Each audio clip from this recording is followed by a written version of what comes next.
세상에서 가장 두려운 순간은 언제일까요? 가진 걸 모두 잃어버렸을 때일까요? 아니면 마지막 남은 한 줄기 희망마저 흔들릴 때일까요? 사람들은 흔히 모든 걸 잃은 순간이 끝이라고 말하지만 사실은 그 반대였습니다. 아직도 내 곁에 단 하나라도 남아있는 것이 있는데 그것마저 빼앗길까 봐 손끝이 덜덜 떨릴 때, 그때가 바로 진짜로 무너지는 순간이었는데요. 지역은 지금 그 잔혹한 두 가지를 동시에 겪고 있었습니다.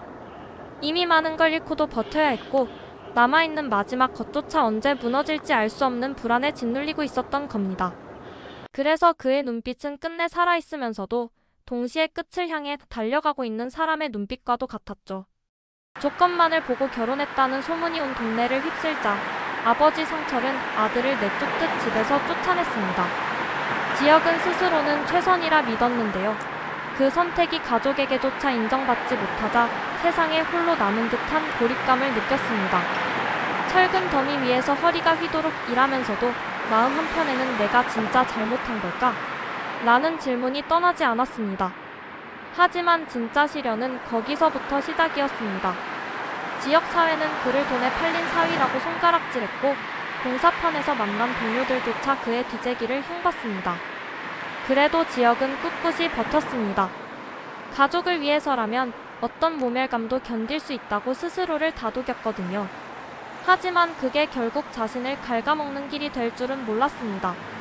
그러던 어느 날 저녁 9시 TV 속 앵커의 목소리가 무겁게 흘러나왔습니다.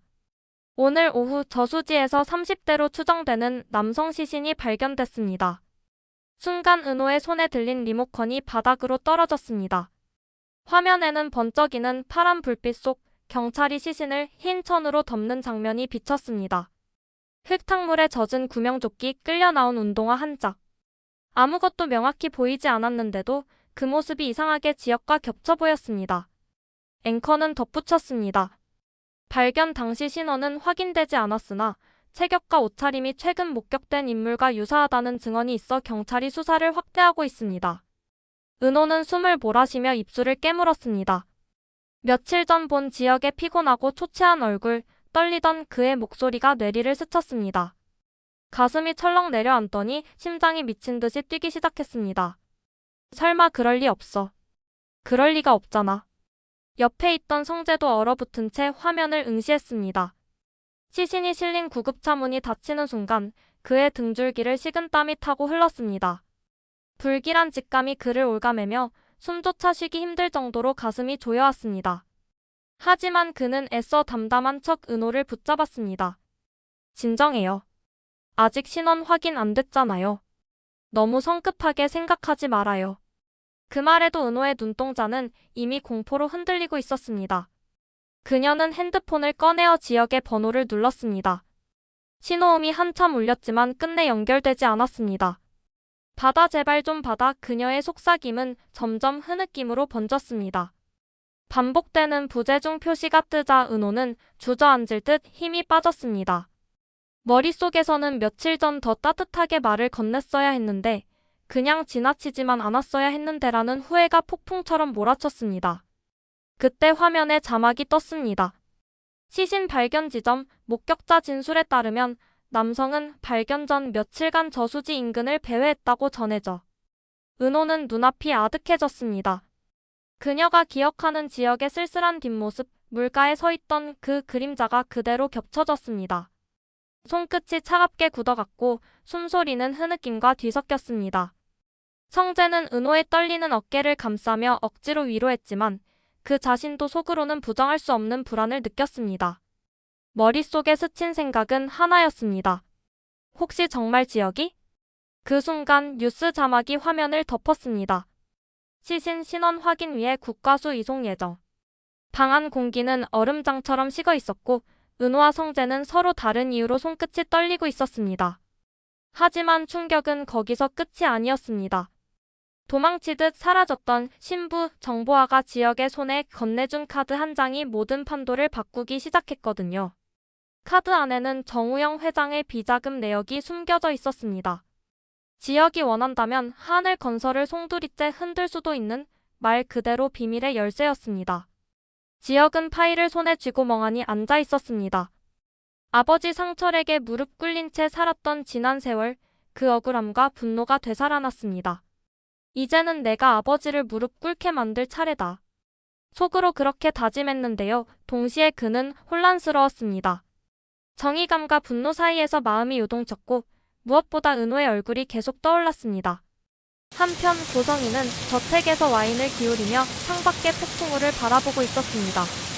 그녀의 내면은 오직 복수심으로 가득 차 있었는데요. 박진석 때문에 무너진 지난 삶이 그녀의 가슴을 찢어놓은 뒤부터 성재조차 따뜻하게 바라보지 못했습니다. 고성이는 은호가 성재와 이어지는 걸 막기 위해 기어이 지역을 서울로 불러올렸습니다. 은호의 마음이 흔들린다면 성재는 절대 행복해질 수 없을 거라 믿었거든요. 지역은 무너질 듯 서 있던 순간 뜻밖의 손길을 만났습니다. 건축계 거장이자 잠시 한국에 머물던 송성모가 그에게 다가왔습니다. 송성모는 10년 전 공모전에서 눈부시던 지역의 재능을 기억하고 있었습니다. 공사판에서 지친 그의 눈빛 속에서 꺼져가는 불씨를 본 송성모는 단호하게 말했습니다. 너 아직 끝난 거 아니야? 내 안에는 내가 아는 그 불꽃이 남아있더라고.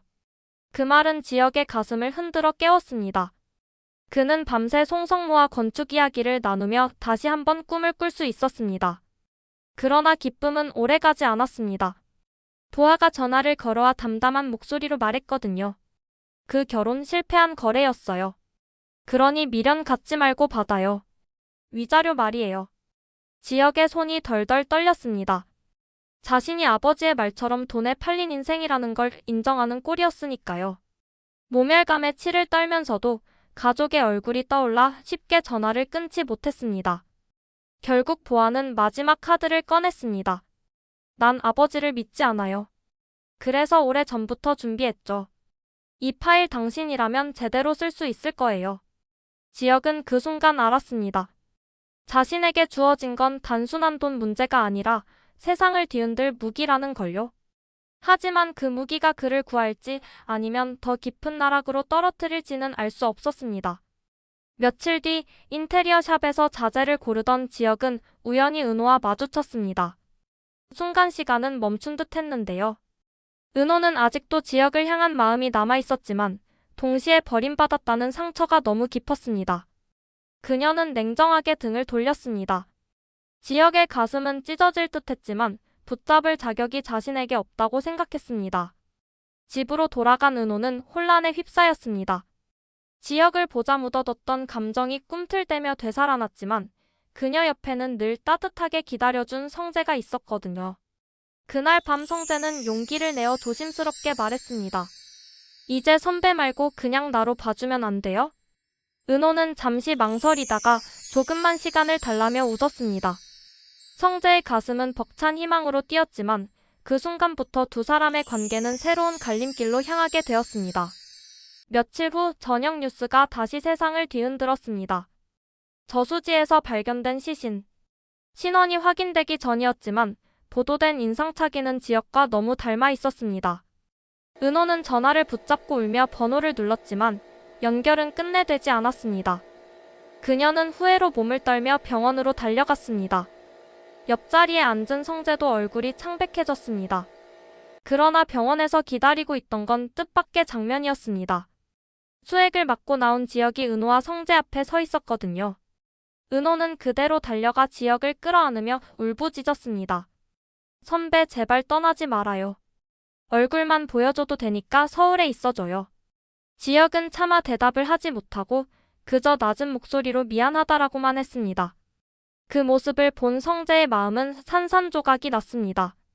친구의 무사함에 안도하면서도 은호의 진심이 결국 지역에게 있다는 사실이 뼈저리게 다가왔거든요. 이제 지역은 두 가지 선택 앞에 서 있습니다. 송성모의 제안을 받아 다시 건축가로 도약할지 아니면 정우영 회장의 비자금 파일로 하늘건설을 무너뜨릴지. 그리고 은호와 성재 사이에 남겨진 복잡한 마음의 매듭은 어떤 파국을 불러올지 아무도 알 수 없었습니다. 단 하나 분명한 건 지역이 서울로 돌아왔다는 사실이 모든 인물의 운명을 송두리째 흔들기 시작했다는 거였습니다. 고성이는 미소 지었습니다. 그래 결국 왔구나. 이제 내가 원하는 대로 흘러갈 거야. 그렇게 믿었지만 그녀조차도 아직 모르는 게 있었습니다. 이 싸움은 단순한 복수극이 아니라 누구도 예측하지 못한 파멸과 새로운 시작을 동시에 품고 있다는 걸 말이죠.